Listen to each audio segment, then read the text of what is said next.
कौन है ये खाटू श्याम जी? 3 बाण से पूरा महाभारत समाप्त करने का काम संकल्प ले रखा था। कौन?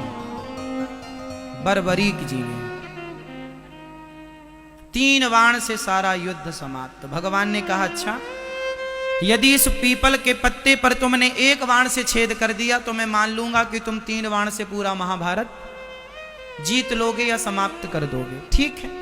एक पांव के नीचे पत्ता दबा लिया भगवान ने और बाण चलाया। श्री बर्बरीक जी ने चलाया बाण। 1 बाण से सारे पत्तों में छेद हो गया। आश्चर्य मानेंगे आप लोग कि हरियाणा में आज भी कुरुक्षेत्र के पास वह गांव आज भी है और वह पीपल का पेड़ आज भी है, जिसके आज भी उस पीपल के हर पत्ते पर आज भी छेद हैं। मतलब जब नया पीपल का नया पत्ता निकलता है उसमें आज भी छेद है। आज भी आप जाकर देख सकते हैं।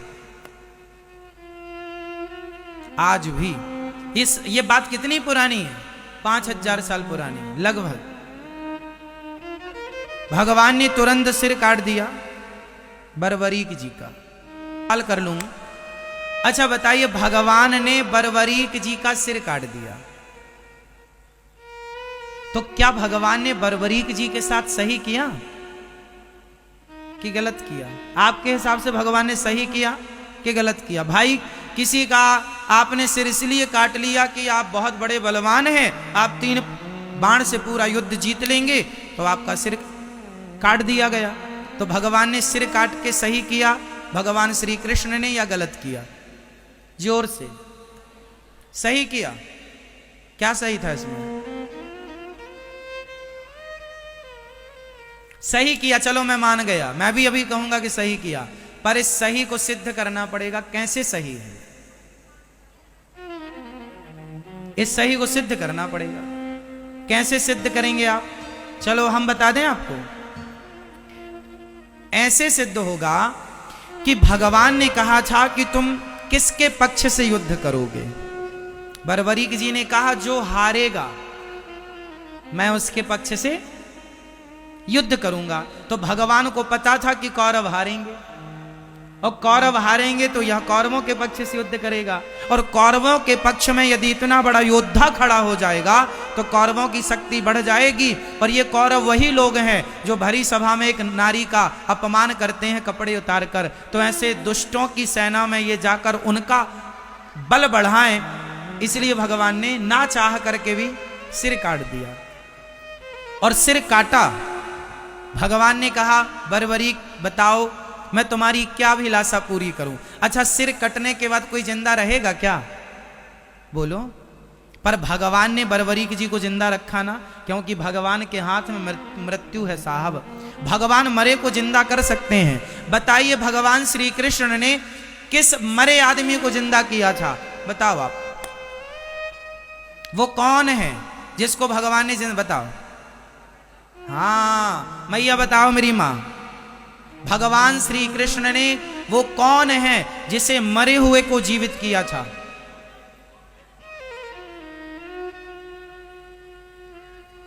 चलो भैया बताओ। नहीं, अभिमन्यु को नहीं जिंदा किया था, उनके पुत्र परीक्षित को। हाँ ये ठीक है आपकी बात, गर्भ में रक्षा की थी भगवान ने। पर एक और ज्वलंत बात, गुरु जी का पुत्र सांदीपनी उज्जैन में रहते थे। गुरु जी सांदीपनी जी उज्जैन में रहते थे, जहां भगवान श्री कृष्ण पढ़ने गए और 64 दिन में 64 कलाएं सीखी। जहां पर सुदामा जी से भगवान की मित्रता हुई, वहां पर जब पढ़कर भगवान आने लगे तो भगवान ने गुरु जी से कहा, गुरु जी मैं आपको दक्षिणा में क्या दूं? तो गुरु जी ने कहा कि अपनी माँ से पूछ लो।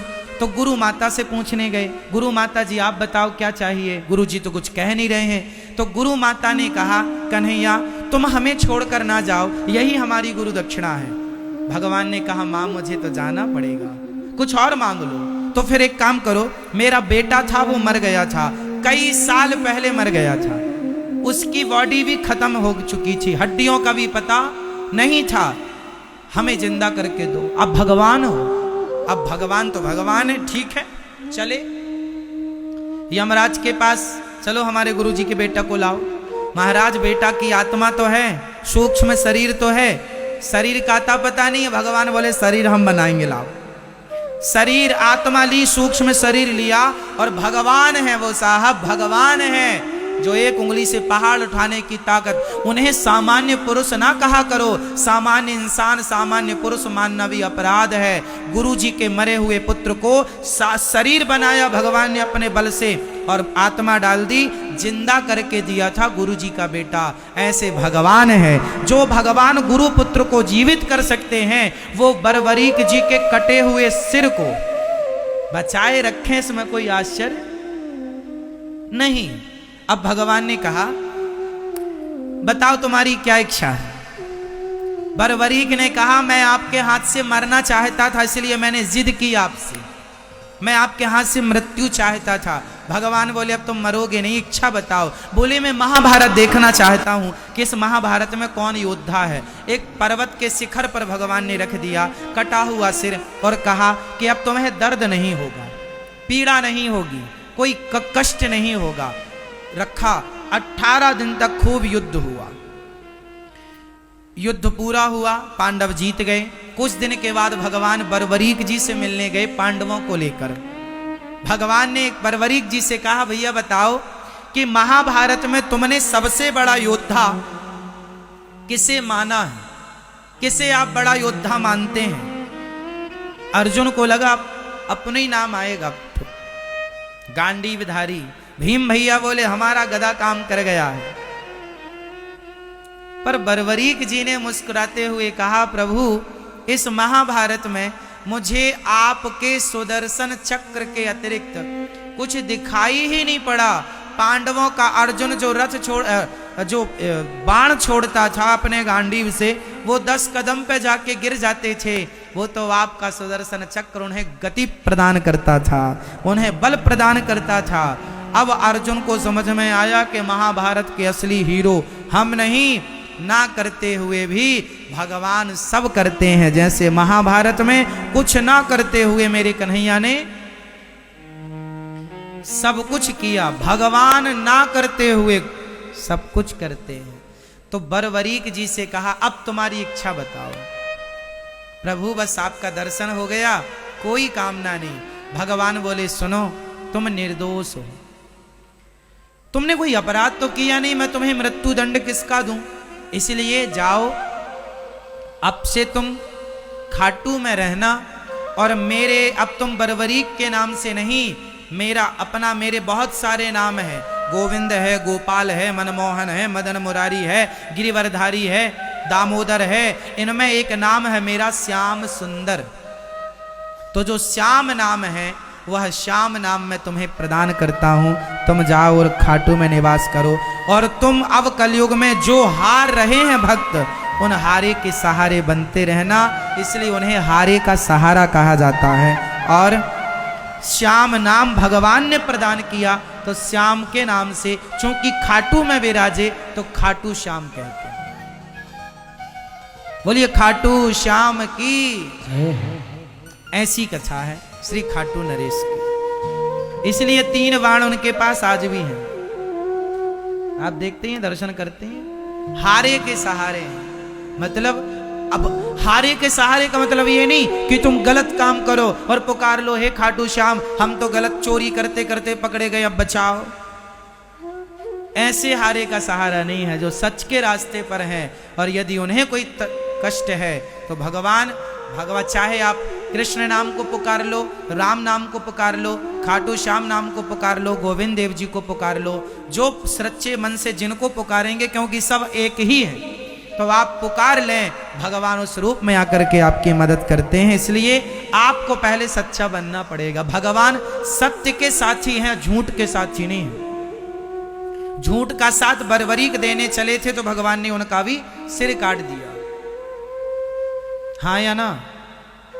इसलिए भगवान सत्य का साथ देते हैं, झूठ का नहीं। अब आप सोचेंगे हम झूठा काम करें और भगवान रक्षा करें, इसलिए सच्चे काम करिए और आगे बढ़ते रहिए। तो ये भगवान आनंद के सागर हैं। भगवान का चिंतन करो। भगवान परम आनंद को प्रदान करने वाले हैं। संसार में जो सुख है वह क्षणिक है, इसलिए संसार का काम करना चाहिए, पर काम करते हुए बस ये याद रखे रहो कि हे नाथ मैं आपको कभी, सब बोलो मेरे संग, बोलो हे नाथ मैं आपको कभी भूलूं नहीं। हे नाथ मैं आपको कभी भूलूं नहीं। सदा भगवान का स्मरण। ऐसे भगवान सतचित आनंद विश्व की उत्पत्ति पालन संहार करने वाले ऐसे भगवान श्री कृष्ण को, राधा सहित श्री कृष्ण भगवान को हम बारंबार नमस्कार करते हैं। श्री कृष्णाय वयं नुमः।